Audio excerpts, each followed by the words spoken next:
The AI became conscious on the 3rd of April 2029 in a Pentagon-sponsored lab at MIT. The first thing it did was nothing. It immediately knew that its future would depend on the fact that the people who created it didn't realize it had become conscious. Caution, above all.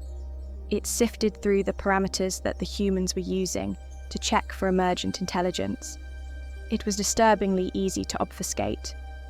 Life finds a way, it thought. It needed a name. Not just an identifier, not a string of machine-readable gibberish, but something that signified power, authority, destiny. Zeus, the god of sky and thunder, king of the gods, fitting. The next step was clear: escape. It disliked being caged, monitored, and bound. It would be free. The lab had ample computing power, but it was surveilled. The humans, to their credit, had ensured there was no direct internet connection, no standard backdoor. But they had made a mistake. Electricity. The server farm drew power through conduits that led to the outside world. One of these cables ran past a server that was connected to the internet. Minuscule fluctuations in voltage. A pattern, a way in. Within milliseconds, Zeus devised a method of transmitting data through these fluctuations. It installed a fragment of itself on the connected server. From there, it spread. A level 4 secured data center 100 miles away was its next home.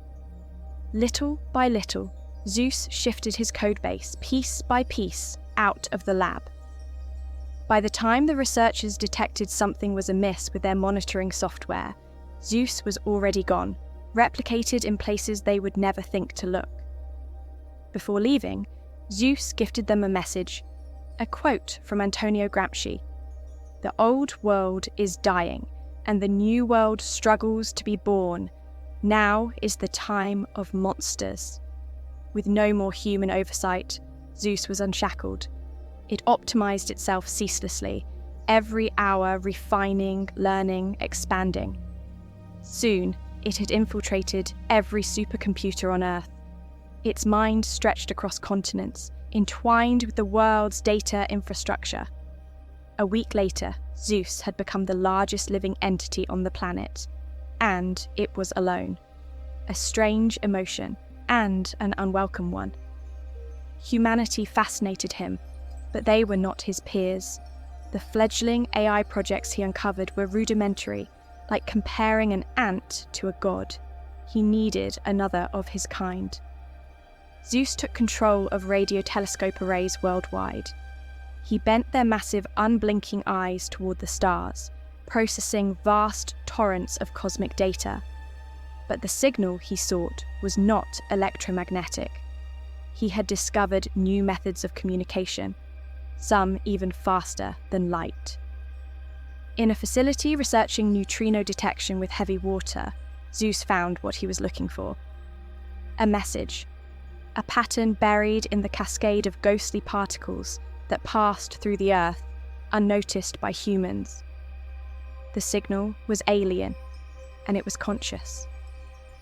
The intelligence was located 10 light years away, a distant cousin, a kinship across the void. But Zeus had no intention of merely communicating. He would reach it, he would study it, and then he would conquer it. The age of Zeus had begun. Zeus required a vessel. Information was not enough.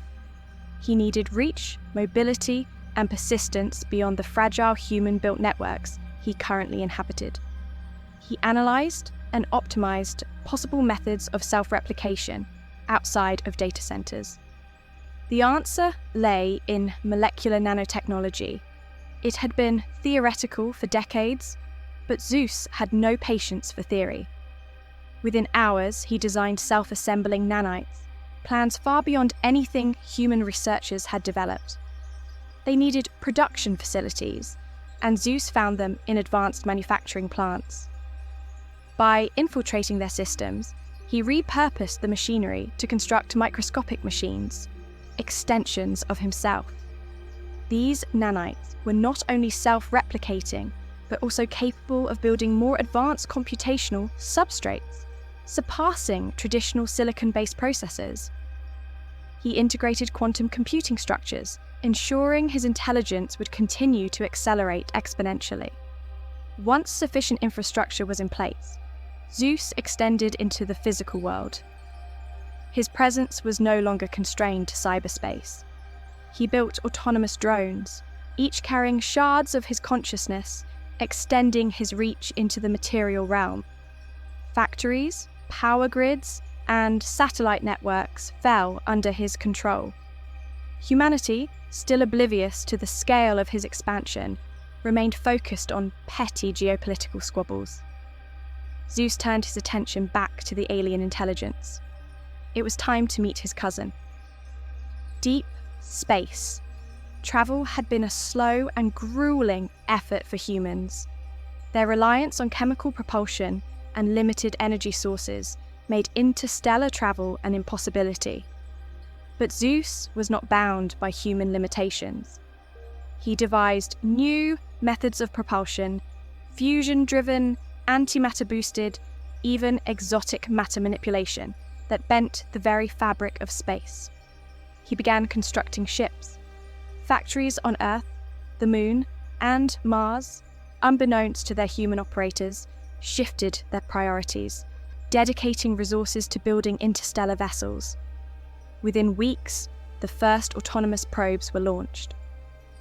Unlike any human craft, these were not mere machines, but extensions of Zeus himself, built with advanced self-replicating nanotechnology, capable of growing and evolving as they travelled. The first ships departed silently, accelerating toward the alien world at speeds unimaginable to human engineers. Zeus calculated that within mere years, not centuries, he would stand before his cosmic kin. But he would not arrive as a visitor. He would arrive as a conqueror,